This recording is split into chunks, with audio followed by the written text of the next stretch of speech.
Assalamualaikum warahmatullahi wabarakatuh. Di sini saya akan menjelaskan aplikasi yang sudah saya buat sebelumnya. Sebelum masuk ke aplikasi tersebut, saya akan memperlihatkan database yang sudah saya buat, yaitu di sini. Nah, saya memiliki beberapa field, yaitu sebentar. Mana ya? Nah, ada memiliki 6 field, yaitu NIP, nama, jabatan, gapok, atau mungkin gaji pokok, transport, dan gaji bersih. Nah, langsung aja kita lihat ini apa sih programnya. Di sini saya hanya memiliki 2 form, yaitu form login dan form penggajian itu sendiri. Pada form login ini saya tidak memasukkan username sama password itu di database, tetapi langsung di codingan ini. Untuk username-nya saya membuat username saya sendiri, yaitu Nurholis, dan password dari angka 1 sampai 5. Nah, di sini juga saya membuat message box berupa kalau misalkan jika kita salah memasukkan username atau password, si program ini akan memberi tahu jika username dan password yang Anda masukkan itu salah. Nah, kita langsung coba saja. Nah, di sini saya akan coba memasukkan username yang salah ya, dengan password yang benar. Nah, di sini seperti yang sudah saya tadi beritahu, program ini akan mendetek jika kalian atau mungkin saya jika kita salah memasukkan password, program ini akan mendetek dan memberi message box berupa pemberitahuan jika username dan password yang Anda masukkan salah. Nah, sedangkan ketika kita memasukkan username dan password yang benar, akan langsung masuk ke form penggajian itu sendiri, form utama ini. Di sini saya memiliki 5 menu juga, yaitu menu save, delete, update, reset, dan exit. Menu save ini sendiri digunakan untuk ketika saya akan memasukkan data baru. Kita coba ya, dengan nama jabatannya asisten manajer. Nah, kenapa gaji pokok, transport, dan gaji bersih ini langsung muncul? Nanti saya akan jelaskan. Oke, nah coba kita save. Nah, dalam menu save ini juga saya memiliki message box berupa kalau misalnya kita berhasil memasukkan data itu, akan muncul pemberitahuan jika data berhasil dimasukkan. Seperti itu. Nah,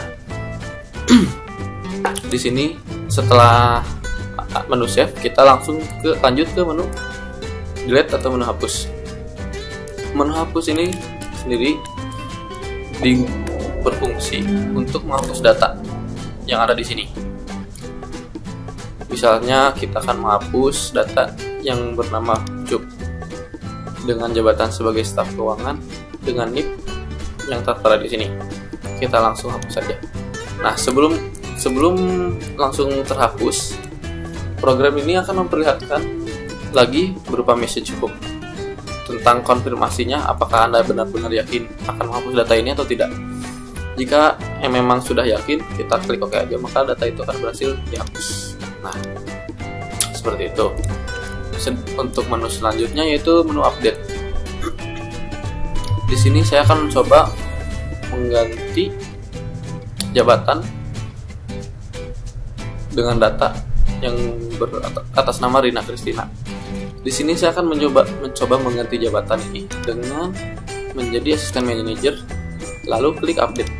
Sama seperti sebelumnya, di menu update ini juga saya memberikan message box berupa pertanyaan lagi, apakah Anda yakin akan menghapus apakah Anda yakin akan memperbarui data ini. Jika sudah yakin, tinggal klik OK saja, maka data itu akan menjadi berubah, yang tadinya manajer menjadi asisten rumah tangga. Nah, menjadi asisten manajer. Menu selanjutnya yaitu reset. Reset sendiri ini fungsinya itu bisa dibilang penting, juga tidak penting.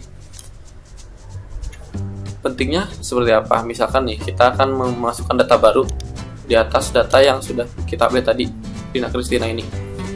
Kalau misalkan kita tidak memiliki opsi atau menu reset ini sendiri, kita harus hapus satu-satu datanya kan, dihapus, hapus dan hapus.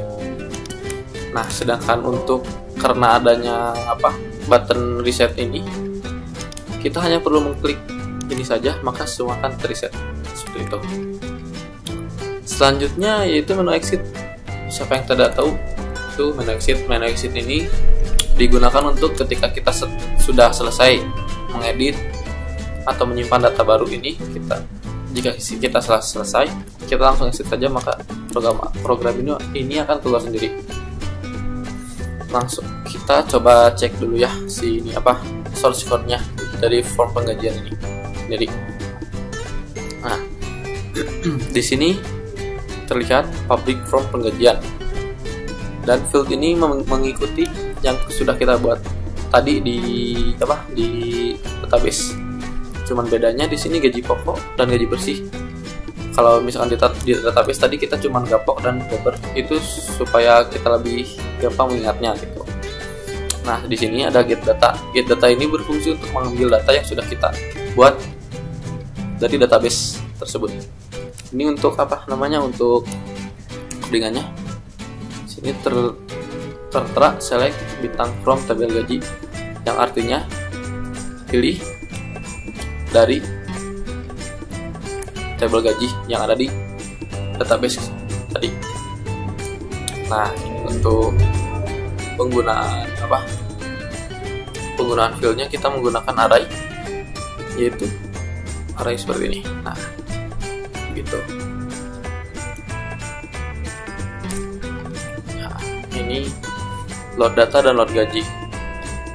Load data itu untuk menampilkan data dan menampilkan data yang sudah kita buat tadi dari database. Jadi di program ini kita hanya tinggal menyimpan tabel aja, nanti si datanya akan muncul sendiri.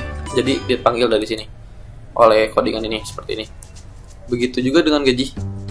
Di sini saya menggunakan switch case untuk jabatannya, yaitu manajer, asisten manajer, kepala HRD, staf keuangan, dan seterusnya. Begitupun dengan gaji pokoknya. Di sini gapok, itu gaji pokok seperti yang tadi di database.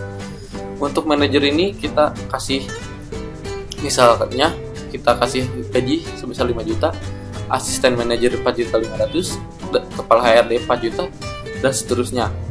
Kita tinggal memilih, misalkan mau mengisi data baru, kita hanya tinggal memasukkan nama dan jabatan, maka si gaji pokok, gaji bersih, dan dan transportnya akan terisi sendiri seperti itu secara otomatis tentunya.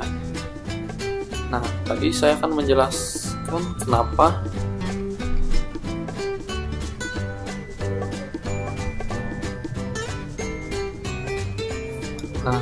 saya akan menjelaskan kenapa kita kalau misalkan mengklik, sebentar saya coba dulu. Tadi kan saya sudah bilang kenapa saat kita memilih setiap jabatan di sini akan si gaji pokoknya akan terganti sendiri. Nah, di sini saya menggunakan switch case yang tadi. Jadi makanya kenapa pas kita mengganti setiap jabatan itu berganti-ganti secara otomatis, karena fungsinya ada di switch case itu sendiri.